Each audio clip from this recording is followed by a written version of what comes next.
Hello everyone, and welcome to another video. It's been quite a while since I uploaded actually, which was a complete accident, but I suppose that happens sometimes. So today we have another painting video, and this is first in the series of Carolyn forgot to record the entire painting process, and the process took forever, and she didn't want to record the entire painting process, but also she wanted to record some of it, so here's the video. As you can probably see by the timestamp, this video is quite long.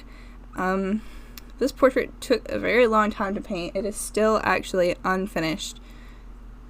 This is just the underpainting that we're doing here in acrylics. And it took a very long time, and it's still going to take a very long time because it's an oil painting and I have to oil paint all over it now. But this first bit of footage here, I think that the first 10 minutes or so of this video, I did edit this last night, but I think the first 10 minutes or so of this video is more focused on the color mixing than the actual painting. I edited out the majority of the work that I did on the face here because you can't actually see it because the neck is what's in frame with the paint mixing happening. But for some reason I was just inspired to record my color mixing for this video. I find color mixing very satisfying.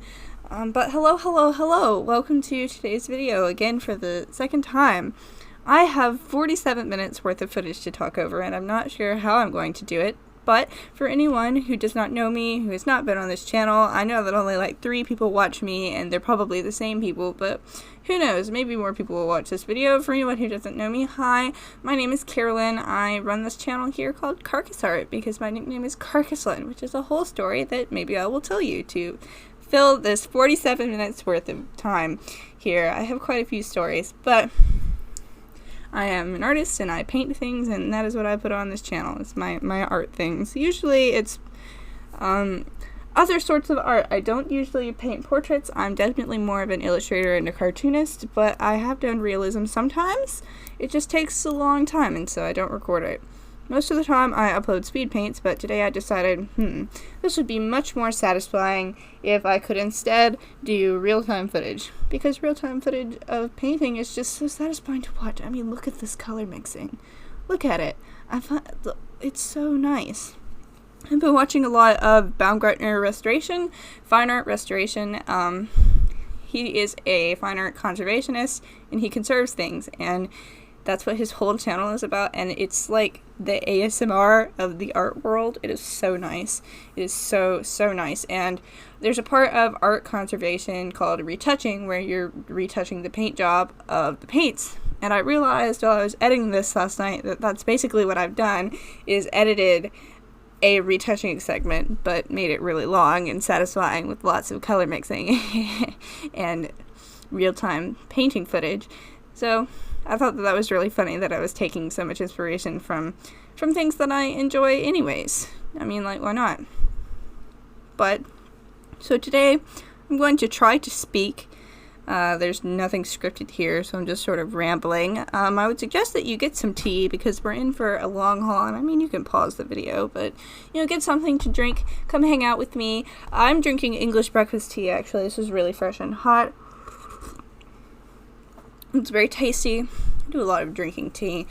And I'm not really sure what we're going to talk about because this portrait was so far along when I actually recorded these first shots that I knew that I wasn't going to do a speed paint based on the portrait. Because, first of all, I mean, I couldn't get a proper angle. I was painting this one upright instead of on my desk. And if I put it on my right side, like I did later on in the video, my hand covers up a lot of the work that I'm doing when I'm doing details. So it's just sort of difficult to record a portrait painting process, especially because I don't paint portraits very often, so, you know, they take a very long time. I think that this one, in total, took me, like, 2 weeks to finish. Like, not time-wise, it's not like I spent the entire 2 weeks actually painting, you know, only a few hours a day, but 2 weeks of me trying to work this painting. Like, can you believe that that's how long that it took me to work this paint. That seems so ridiculous to me. And I mean, like, maybe for some people that doesn't sound so ridiculous, but this is an 8x10 painting. This is really small. It's not like I'm working on some giant canvas the size of a bedroom here, painting hyper-realism and in a whole scene with like a full background with plants and tiny details everywhere and whatnot. I painted some triangles in the background and painting someone's head on a small 8x10 canvas, and it's taking me 2 weeks to do the underpainting. Like, this isn't even the whole painting. This is just the underpainting that I'm about to cover with oil paint, so it's probably pretty useless, but that just seems so ridiculous to me. It feels like it should not take this long, except that it does take this long, and here we are. It's just, it's sort of mind-boggling. So, I remember last night I was thinking about what I would ramble on about during this video. I mean, we're only 6 minutes in, and I already feel like I don't have things to talk about, and usually I can just talk forever, and I'm sure that I'm going to talk forever in this video, but I have a hard time sitting and listening to myself talk. I feel like a lot of people probably have that problem. Listening to yourself talk is not usually the best plan. I mean, I'm sitting here staring at a computer talking into a microphone by myself in my bedroom. I feel sort of crazy. I am sort of crazy, so you know that's pretty appropriate. But I feel sort of crazy here. I really don't know what to say. I don't know what to talk about. I'm an art channel. I feel like I have to talk about art things, but like, I haven't scripted anything. I don't have 45 minutes worth of content to spew out of my mouth. And we're watching me color mix in real time. Like, what is there to talk about here? All I'm doing is throwing paint onto this canvas. You know what? We could talk about why I decided to turn this into an actual video, though that would be nice. I recorded this first 10-minute segment here, actually last week. There was a lot more footage, even with just the 2 recording sessions that I had. There was a lot more footage in the unedited stuff than there is now in this video. Like, I think I edited it down from 2.5 full hours of footage to the 45 minutes that it is, which seems like not a lot, but that's a lot of time that I've cut out of here. Especially, I think this first one is where I cut out a majority of the stuff, because I spend most of my rehashing, which is what I'm doing here. Like, as you can see, this portrait is really far along. Like, all I'm doing is working out details and rehashing, and I spent a lot of that on Sean's face here. I spent a lot of it on his cheeks, actually. Like, the acrylic paint is built up so much on his cheeks that there's not even any canvas texture anymore, which doesn't usually happen with acrylics because they're a lot more watery and spread around in not such a way. It's a lot harder to build them up that much, especially when you work in thin layers like what I've been doing. What was I talking about? Rehashing the painting. I've already gotten myself lost. This is wonderful. Where was I? I don't know. Guys, this is the problem with my brain. It gets sidetracked super easily. There's so much more time in this video, and then I was talking about what? Well, I guess it wasn't important since I forgot what I was talking about. That's great. I didn't mean to do that. Maybe it'll come back to me eventually. Let's take another sip of tea here. We are only 9 minutes in. I don't want to do this, man. That's okay. We're going to continue on. That means that we're almost done with the color mixing portion of this video. What you're actually seeing in this portion of the video, though, I'm working on his neck, which was actually more interesting than I thought it was. I like a good excuse to stare at my boyfriend's face, okay? Like, I have a hard time staring at people's faces, and I like a good excuse to stare at a good face, and I like Sean's face. Sean's face is great. Oh, we're moving on.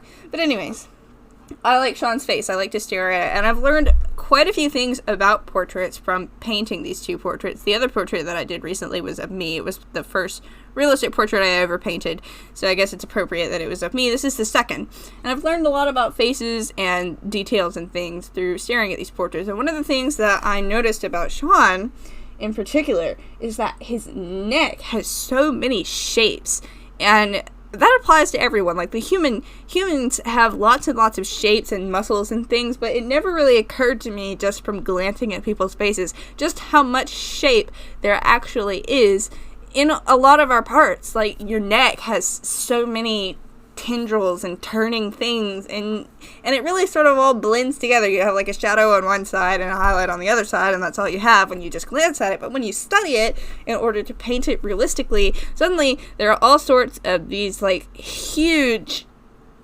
shapes, like straight lines and turns and dips in the skin. Oh, that's what I was going to talk about earlier, about why I decided to record this as a video.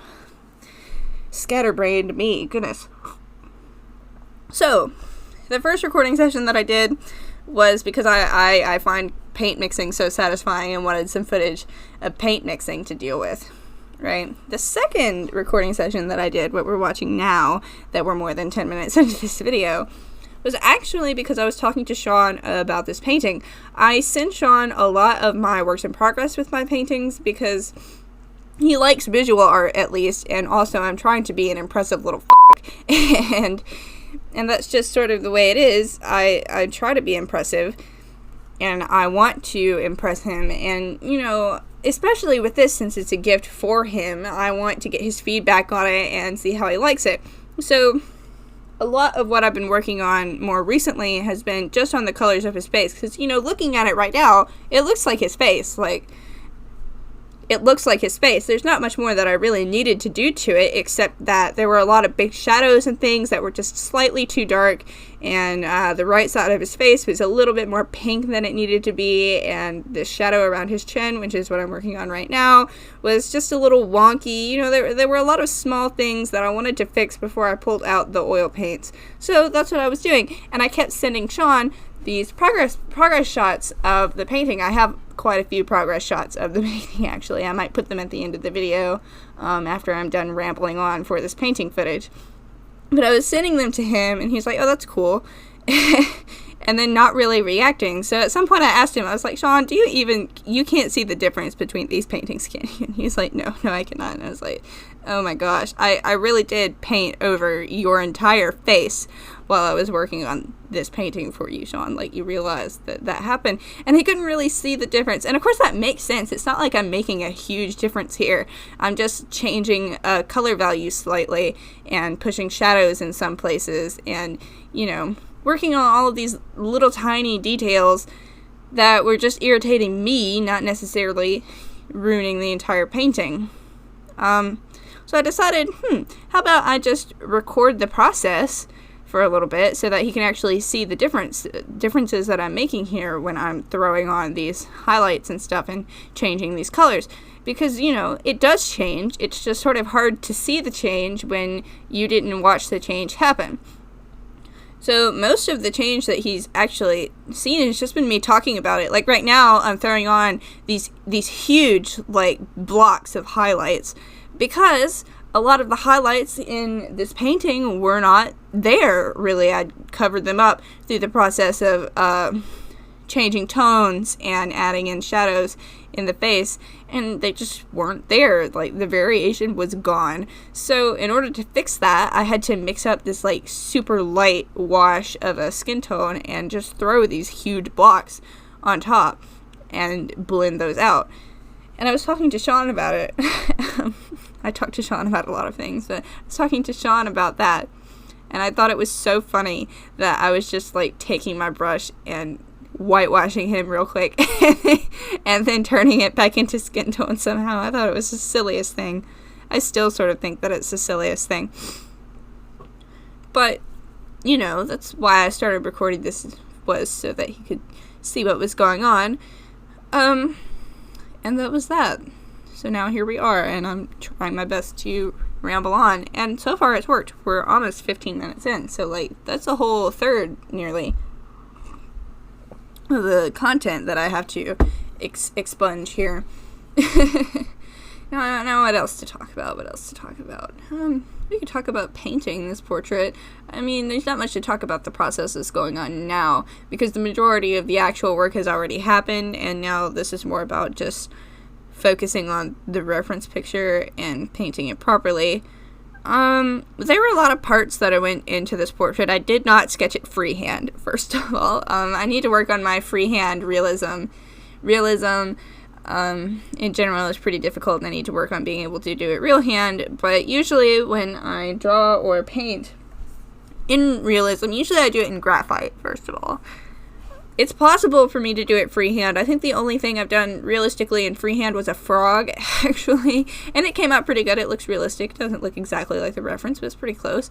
But in general, I trace to do realism. Like, when I'm doing graphite, I use my laptop as a light box and trace a general sketch just so I can, at the very least, have my bones be the way that I need them to be.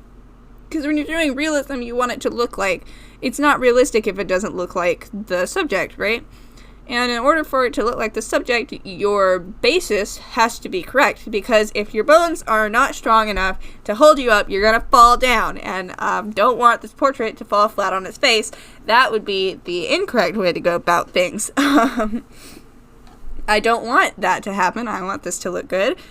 So, in general, instead of trying to freehand most of my sketches, I of course freehanded my sketchbook for practice, but instead of freehanding my sketches when I'm working on a full piece like this, I will trace. With this one, I printed out a picture of Sean. He sent me this reference, actually. This is the one that he wanted me to paint. Don't ask me why. I don't know. He was looking at a window. That's why his glasses are so glared. Super crazy, super crazy. He wanted me to paint this one. So I printed out the picture after editing it down to size, and then I covered the back of it with charcoal. I know that you're supposed to use chalk pastel because you can use different colors, but what I have on hand is charcoal. So I covered the back of it with charcoal and just took a ballpoint pen and and drew over his face. So all the proportions here are definitely more or less correct. Like, I know, painting over it, they changed a little bit. Like, I think his lips got slightly narrower, like they got pushed in somehow a little bit. So there are things that look just a little bit off, but in general, this is Sean. It's traced, it's as close as it's gonna get. I can't really fix it that easily from where we are. Yeah, that's great. So after I traced on my sketch of his face, I had to decide on what to do for a background. I had just come off painting my portrait. When I painted my portrait, I actually added the background secondary to painting the underpainting. I finished the underpainting and then added the background, which isn't the way you're really supposed to go. You're supposed to do the background first, but I did not do that. I added the background after I did the underpainting. It was really fun, but I wanted this portrait as my second ever realistic portrait to in some way connect to my first one. So I decided that clearly, while the background should somehow resemble Sean and his personality and the way that I think of him, it should also be abstract in the same way that mine is abstract. So my portrait is incredibly abstract. I'm an artist, and it's a portrait of an artist, so I decided that I wanted it to be colorful, but at the same time I wanted it to be simple, so I just sort of did a lightning bolt, and on the left side of the portrait, the lightning bolt comes in and crashes into my head, and that's black and white. And then on the right side of the portrait, it crashes back out into more than one lightning bolt, and that's rainbow. Like, the middle is red, and it goes out in rainbow format, and I think it's really cool. It's pretty, it was simple to do, it's mostly white back there, so it's not particularly difficult. Sean's, however, I wanted to be less white, because in general, he's sort of a darker sort of soul, really. He's not as bubbly as I am. He's a lot more sharp. Literally sharp. Thought it was funny. So when I was thinking about what I would do for the background of this piece, the first thing that came to mind and what I went with in the end was geometric shapes. in a sort of gradient. Like, these are all one colored shapes, but they're in a gradient from bottom to top, where around the base of his neck. At the bottom of the piece, they're lighter and they come up. And I thought, that would be nice. How about they're sort of monochrome, but not really. So I decided that I would go with shades of red. And you notice that none of these are bright red. I wanted the background to be subdued so as not to pull away from the portrait here, because that's the focus of this piece.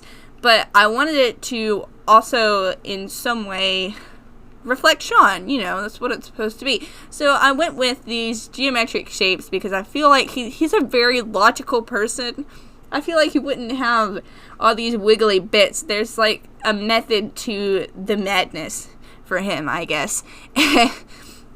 So we have the madness of all these little pieces, but there's a method to them. You know, there's a math that you can see in there, and there's geometry here. So I went with this gradient, and of course, when you have different shades of red, you often end up with shades of brown. So when I was painting this piece, I ended up with all of these like reddish browns at the top of the piece, and of course they get a little bit more desaturated as you get to the very top and at the very bottom, where there's more white and more black and so on. But I ended up with all of these reddish browns, which is really close to his hair color. His hair is more of a cool toned brown, so it's slightly different, but it was very, very close to his hair color, and that's where the top of his head was going to be. So that was sort of worrisome there for a minute. But I started working on the portrait itself anyways, and I painted it on there and got it to, I think, about the point that this video started, sort of. I was working on it there.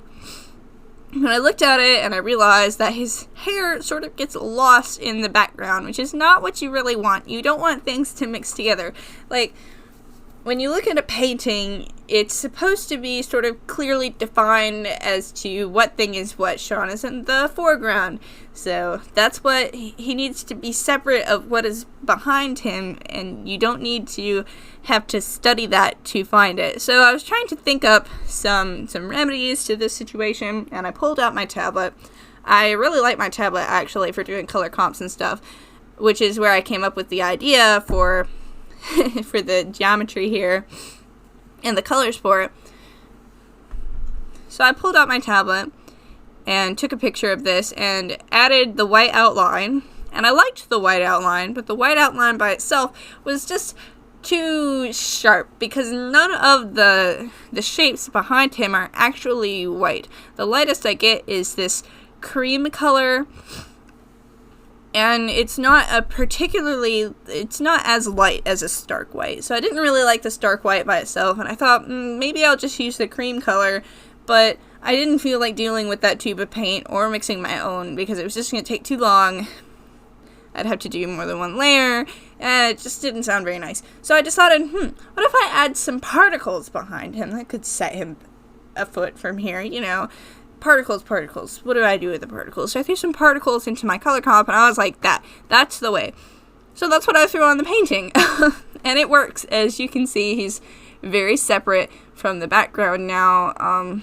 You can tell where his head starts and ends. And you know, it's just a lot easier to see. So by that point, we got to the beginning of this video, really. I could have stopped the underpainting there, I think, because the underpainting doesn't have to be perfect to serve as the guide that it's supposed to be for your oils. The reason I do underpaintings is so I know where to put the oils, because oil paints do not dry quickly. I was actually reading up on that. I did this portrait of me a few weeks ago, actually. Is when I finished it and did the last coat of oil paint on it.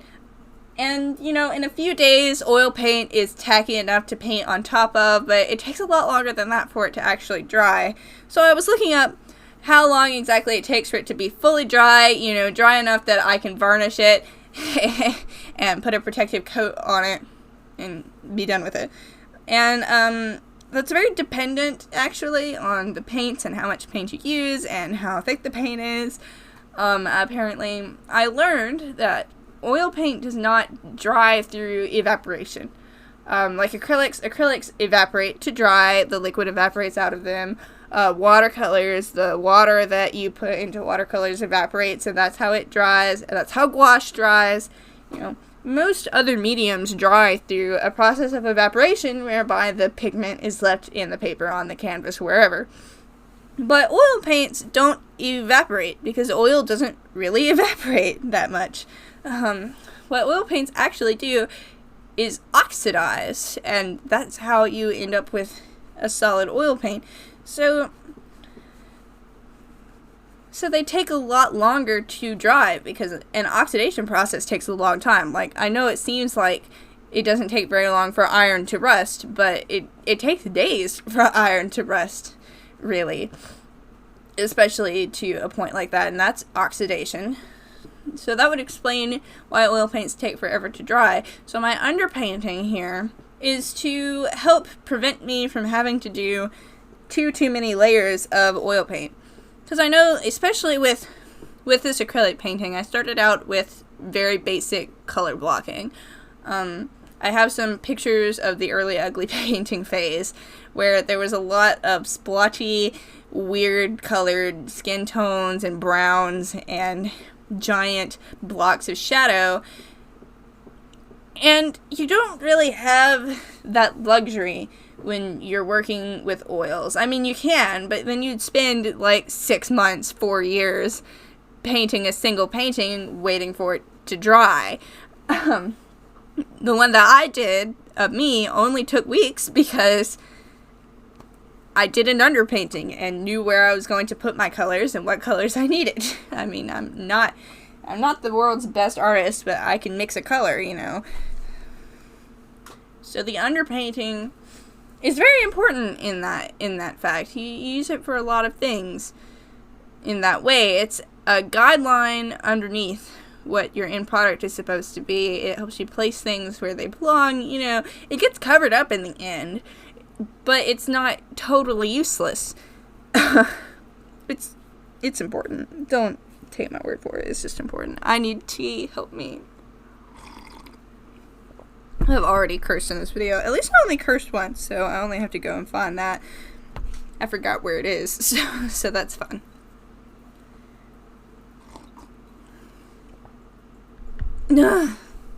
At least we're more than halfway through. I have about 2/3 of the footage done, nearly at 30 minutes of listening to myself talk. That's fantastic. So now we're working on the left side of his face. That's fun.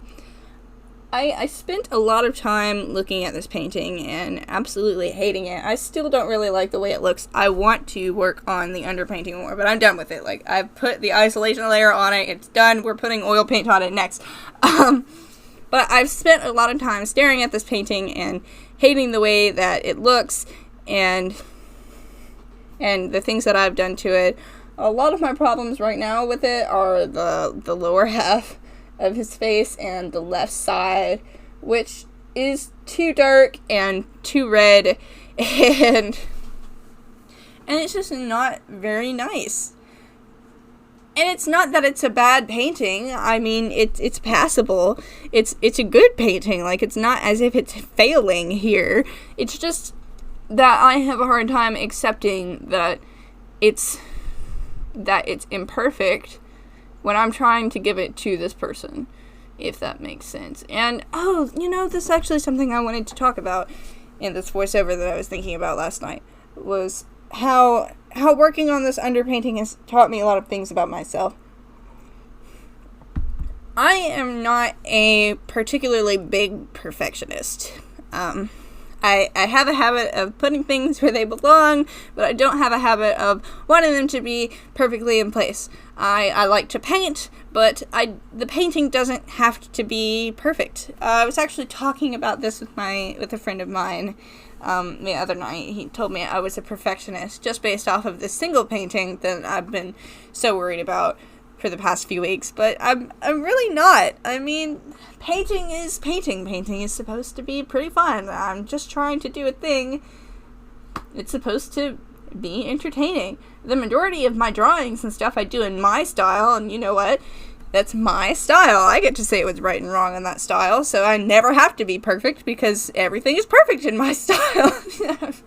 There are things I could improve on and change and make better to suit me, but do I really care that much? Not really, no. I just improve as improvement happens. I practice, and I'm pretty happy with that. But working on this painting, I've realized that trying to impress other people is bad.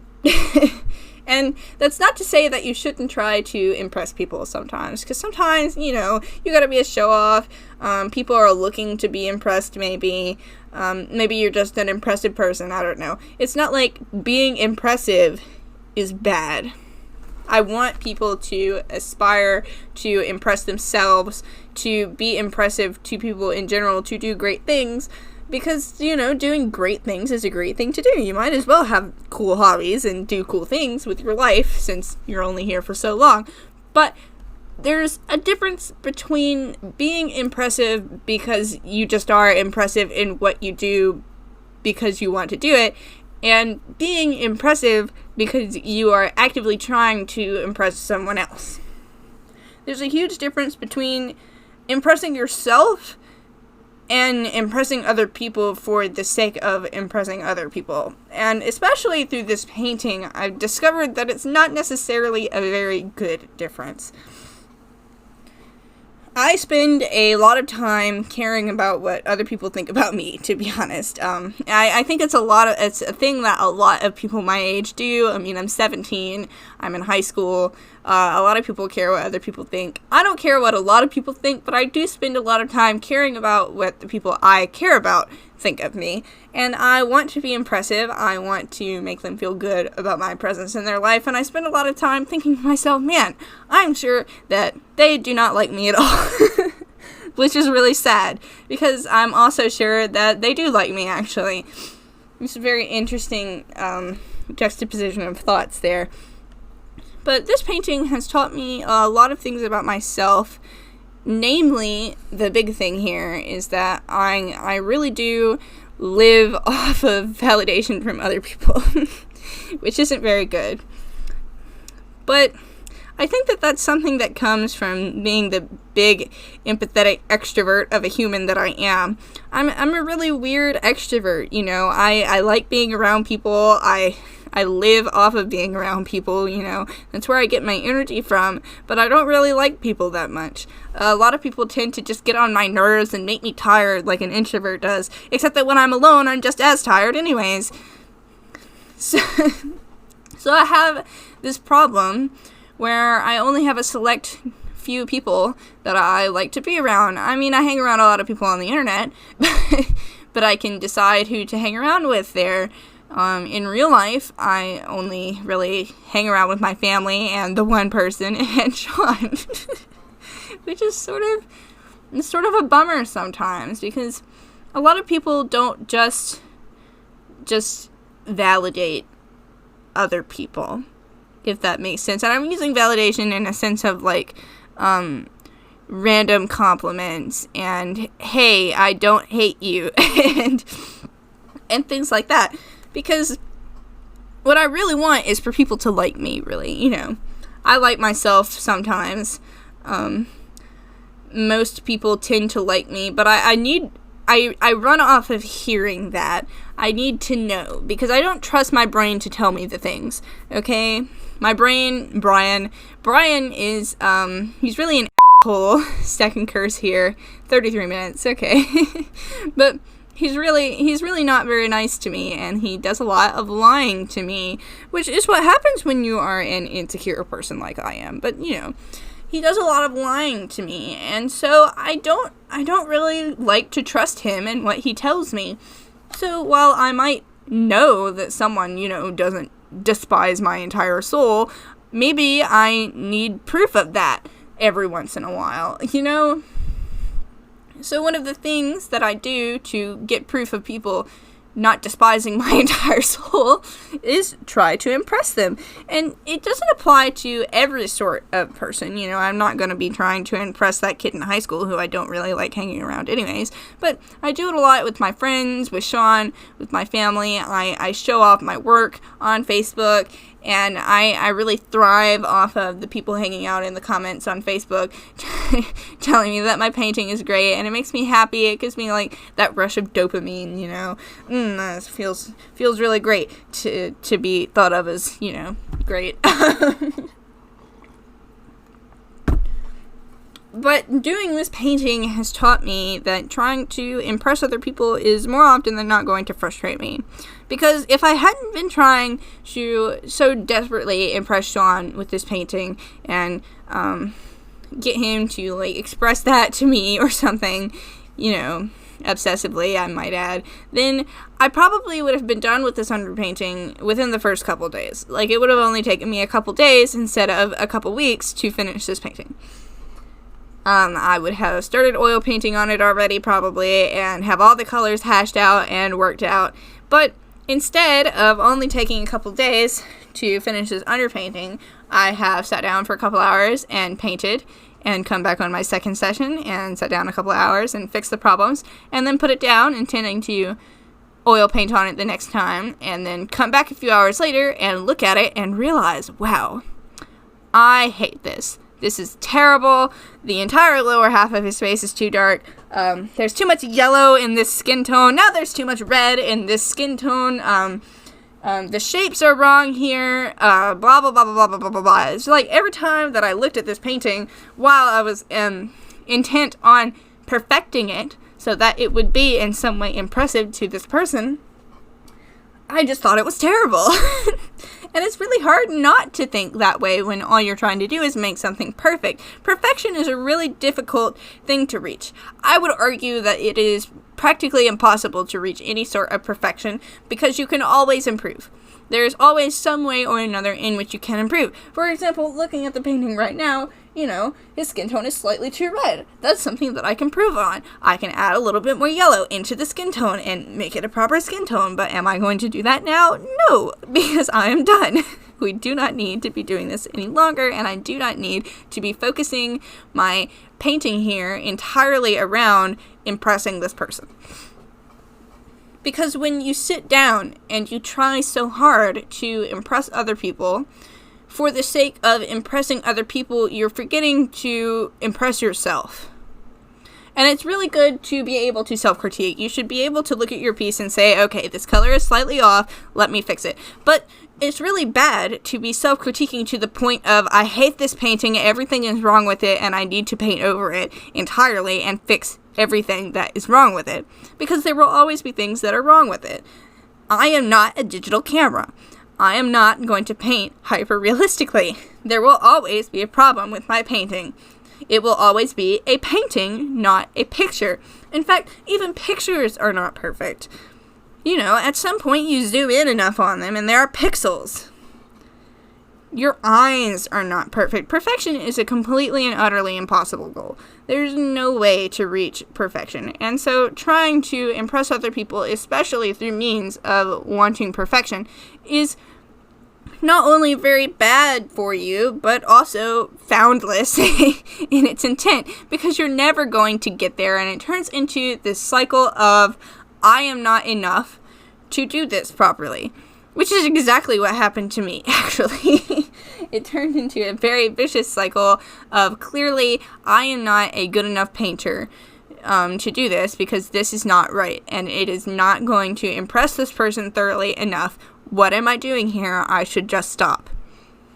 And that is clearly very bad. We do not need to be going there when we're painting. Painting is supposed to be fun. This is my hobby. I want to turn it into a job, and you know, jobs are not always fun. Maybe you don't always want to paint, but this was a passion project.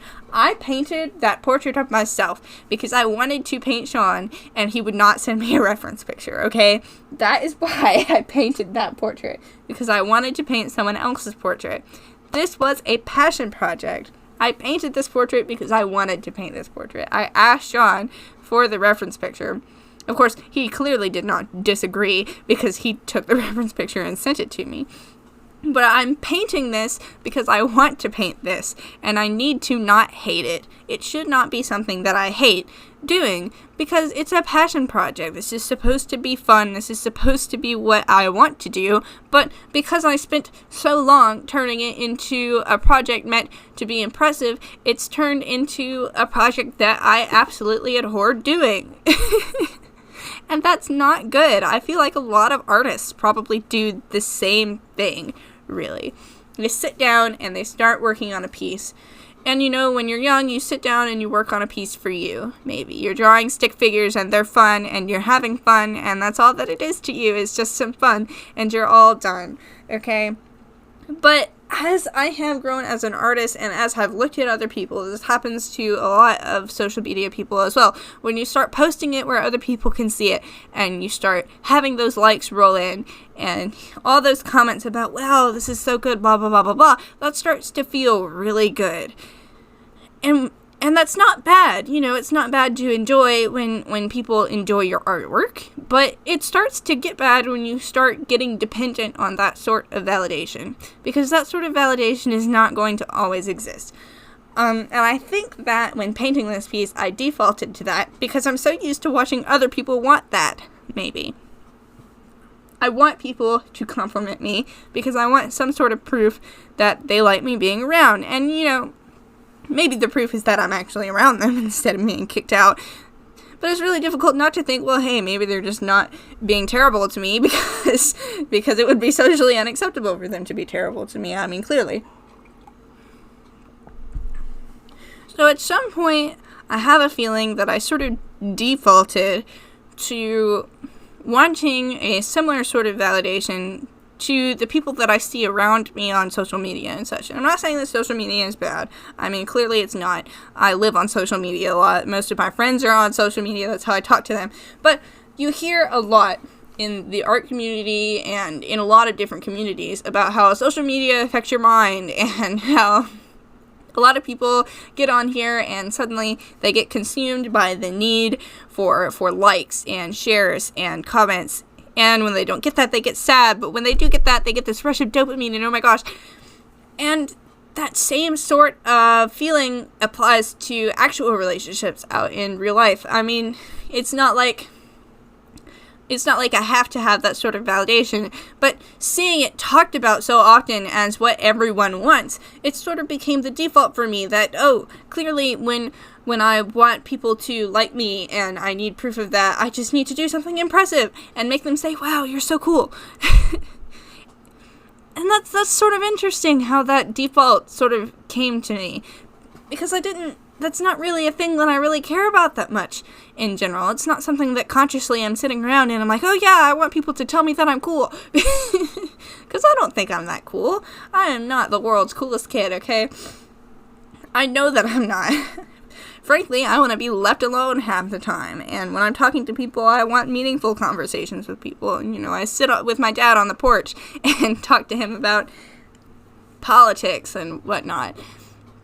But somehow or another, sitting on social media for so long, I have been, I guess trained in some way to want validation in the form of compliments. If we're going to call likes and shares and such compliments, we can include them in that, because that's what it develops into in real life, is compliments. And that's not necessarily what a real life relationship really needs to be all about. It's really not. Real life relationships are more meaningful than that. I mean, I'm not saying that online relationships are not meaningful, but relationships in general outside of the social media sphere, where everything's about likes and comments and shares, are more meaningful than that, and they don't need to be reduced to that. And somehow or another, they got reduced to that for me over these past few weeks while I've been working on this painting. Because I'm not sure where I'm going with this, to be honest. I just started rambling, but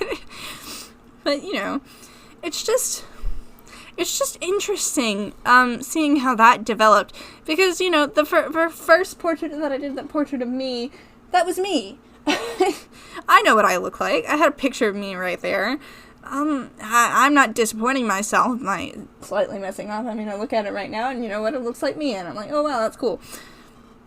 But for some reason, painting this portrait of my boyfriend completely changed the way that I thought about painting this portrait. It started as simply a painting, and now it's ended as a project simply there to serve to get someone to like me. Really. We took this really cool passion project that I was working on, like, wow, I'm working on my painting skills, and oh cool, I'm painting a portrait, this is so awesome, and turned it into a cry for help, a cry for some sort of, hey, please compliment me. And that's not really the way it needs to be. This relationship with Sean here, this is a relationship, you know, it's more than just, hey, I like you, hey, you're cute. It's, you know, conversations and talking to each other and all these weird gifts that I keep making for him. You know, it's about us together, not necessarily, hey, Sean, I want compliments, can you words to me. This is my cry for attention, is this stupid painting that you don't seem to like. So, it's just sort of weird that that's how that developed so quickly, especially over just a few weeks. I mean, a lot of people get themselves conditioned on social media, and it takes a very long time for that to happen. I think it's that sort of conditioning. It takes a little longer than a couple weeks to suddenly be so dependent on however many likes that you got on your last post that you get depressed when you don't get that many on the next one. I feel like that takes a lot more time. So it was pretty curious how that developed so quickly for me, just working on a single painting for a single person over such a short period of time. And it's not finished, you know, I'm still going to be working on it. Lord knows I'll probably do the same thing on the oil painting and spend a year on it or something, I don't know.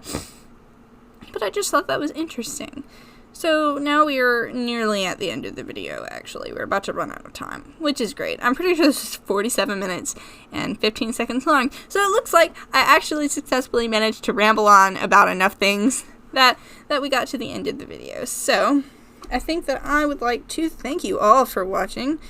It was a pleasure to have you listen to me ramble and watch me paint. I think that I might do an update video for this, I don't know. But it was great to have you here, and I really hope that you enjoy the channel. Please subscribe if you would like to hang out. I don't upload often, but you know, we're here. So thanks for watching, and I'll see you next time. How do I turn this off?